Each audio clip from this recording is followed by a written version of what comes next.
I'm Max Seacat from Greensburg. I'm 90 years old and I'm a polio survivor. In 1946, I was a fifth grader at Buckland Grade School, and I had a week of high fever. My brother brought home my homework for me, and back in those days it was paper. There wasn't any computer, and so I was trying to fill out a workbook with a pencil, and I couldn't make the pencil mark. So my mother sharpened the pencil, and I still couldn't make a mark. So that was when the folks decided, hey, better see, we did a different doctor. So he sent me to Dodge. The Dodge doctor then turned and sent me to Hutchinson. All behind my back, they were saying, we think it's polio, but they never told me. When I got to Hutchinson, I remember the doctor very clearly. We was in the second floor, and I looked out the window, and he says, it's just as plain as if there's a neon sign out there flashing polio. And that's the first time I had heard the word polio, and I probably did not realize the true meaning of what I was in for. But that's the beginning of my experience with polio. I immediately then sent me to Grace Hospital in Hutchinson. And in Hutchinson, I went into quarantine ward for just about 3 days. By that time, I was over my fever hadn't done at home. And so I spent just 3 days in solitary. And then they sent me up to the polio ward, which was third floor. My thinking there were about 16 to 20 young people in the polio ward. My remembrance was that down this hallway, the boys were on one side of the hallway and the girls were on the other side of the hallway. And I was basically confined to your room, but I was never paralyzed. I was just strictly weak. And so I could get in and out of bed by myself, no problem like that. The first day in the hospital, my roommate was a young man my age, Philip. He's a Hutchinson boy. His dad had been transferred to Denver during the summer, but Mom said, we're not going to Denver because there's too much polio out there. So he stayed in Hutchinson and got polio anyway. So he was my roommate for the full 10 weeks I was in Hutchinson Hospital. I didn't really know any other person that was in the ward at that time until just the last couple of years when I met a lady from our polio support group that came and gave me her autograph book that I had signed her autograph way back in 1946. So that was the only other person I know that was in the ward at that time. So from the quarantine ward to the polio ward, then they started putting on hot pack treatments. A hot pack was a wool rag that remember it looked like an old army blanket cut up, and it was in boiling water, and they got it that hot, and the nurse would use a dowel pin to pull it out of the water and put it through the wringer to get the excess water out of it, and then they brought it in and put it on your skin. Now, my recollection was they put it straight on my skin. My fellow survivors tell me, no, you had a light sheet in between there, but I remember the heat of it, thinking it was strictly on me. And so I took those hot pack treatments for, I think that's 10 weeks. My mother lived in Hutchinson and had a little room, and she was in the room with me, along with Philip. My dad came in on weekends, and I remember one time he got permission to take me to a downtown restaurant to get rid of hospital food. And he said, parked right in front of the restaurant. Said, do you need help getting in? I said, oh, no, I'm all right. And I walked about halfway across the sidewalk, and my left leg, which was been affected by polio, gave out on me, and Dad caught me to keep me from falling. And I have an older sister that's 13 years older than I, and with Dad being gone, she was living in a newlywed, was living in the basement, and so she kind of kept the home fires going with my dad and my brother. My brother came up to see me one time, and the thing that he remembered as much as anything was he walked down the hallway and heard the iron lung. And he said at that point he had nightmares afterwards that he was just sure that his little brother was going to be put in an iron lung and maybe not survive. So that was his nightmare. I stayed there for that 10 weeks.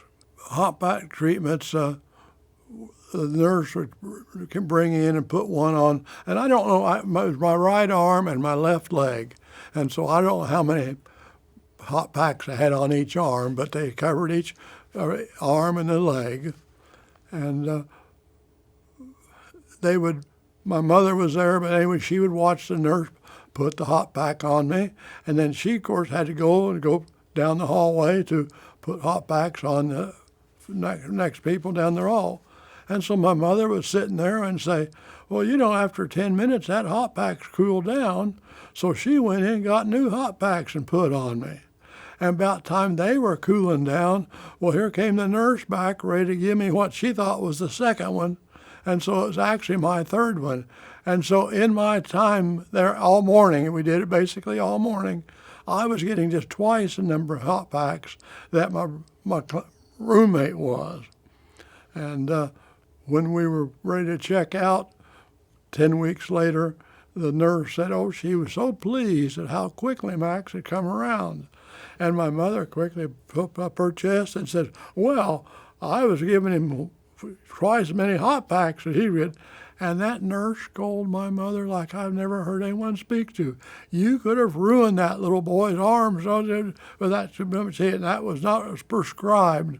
But anyway, I have one smaller light arm and a little smaller left leg, but I wasn't ruined. After I was dismissed, I came back to Buckland and went to school. I'm sure that rest of that semester and year, I was treated royally and not too stressful.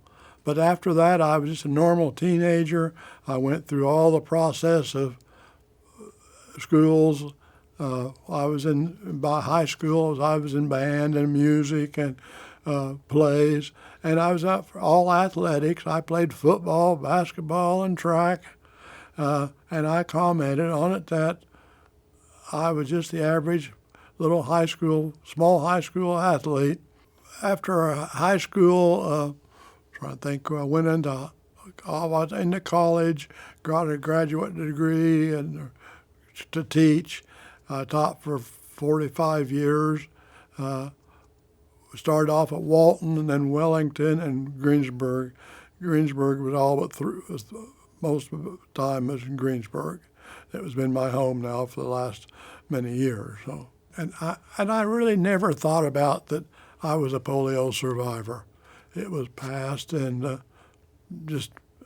I was just the average teenage boy, and I didn't ask for any favors, and no one gave me any. But I grew up and without thinking I was a polio survivor. So I always said I was the first polio victim in Buckland. Now I think maybe there were some years before, but they didn't even know what it was they had. But I was the first one. There was a couple then after I said this was 46, and so then between the 50s there were a couple of polio survivors in Buckland. But no, I don't think many people thought of me as a polio survivor as just a high school boy. Yeah, this iron lung, a good friend of ours was in the iron lung when she was 6 years old. And an iron lung, I used to think, kept their lungs going. But an iron lung keeps the muscles around that keeps your lungs going. And so she was in a hospital for quite a while in an iron lung. And when she finally could breathe on her own, she was dismissed, but her upper body was just almost waste. There's no muscle tone. and she learned to drive a car with foot-driven car, got her college degree, and taught 20 miles away into Kingman for about 20 years, I think, driving a foot-driven car. She ended up being the originator of the polio trunk, the polio organization I belong to, of survivors. And she was something we looked to. What she did, accomplished on her own, was something else. I mean, she just was a spark plug all the way. And finally, in last November, got the best of her, but she passed. But she did not admit she was handicapped. There's things I can't do, but I'm not handicapped. In 1957, the Salk vaccine came in, and they had a big deal down in Protection. The Infantile Palaces and the March of Dimes organized a promotion so that everybody got this vaccine. And here is a picture of Protection. Everyone 40 years or younger got the vaccine. And they made a big deal out of the word protection, and to try to encourage everybody to get the shot. And the second half of that half was now with the COVID scare, there's an article saying probably less than half the people in Protection, Comanche County, got the COVID shot, whereas in 1957 it was 100%. They were all for, and it probably was the publicity would do some of it, but it was a thing to do to get the polio shot. The question is usually asked, well, what does a 12-year-old do in a hospital bed for 10 weeks? Today, without no TV, no little electronic computers, I had real fortunate that one of my classmates sent me tricks. And this was a good conversation piece that it said, well, was Dr. Fan a good man? And we'd say, yes. And I said, well, did you like hot back treatments? No. But after those hot back treatments, were you exhausted? Oh, yes. Also, during the week I was in the month in the hospital was World Series. And again, no television, black and white TV. I watched the World Series in 1946 of the St. Louis Cardinals beating the Boston Red Sox. And consequently, there was no night game, so we saw that was a good time consumer for a 2-week period. And since then, I became a St. Louis Cardinal fan. That was before the Royals were in Kansas as such. Between Philip and I, my roommate, we got a little dart gun, which was a wooden stick with a suction cup on it, and we could shoot across the room at each other, and that was good entertainment. That is until we hit a nurse, and when we hit a nurse, that was the last we saw of the dart gun. So, post-polio syndrome, some are finding it now that the muscles that were severely affected back when they were young is now giving them problems now. I didn't feel like I had any such, other than I began to hurt in the hips and limp. And so I've had both hips replaced since then, and maybe they wore out because of I favored the one leg or the other. So on one of those hip surgeries, he said, well, your legs are the same length now. So I still have a little, I feel like my leg is shorter. But my left leg is smaller. The nucleus of the polio trunk is this book called Small Steps, and it's a true story of a very, very well written from youth to adults. And if I always say, if you have a chance in a different town, check your library. If they don't have it, get this book to give to the library.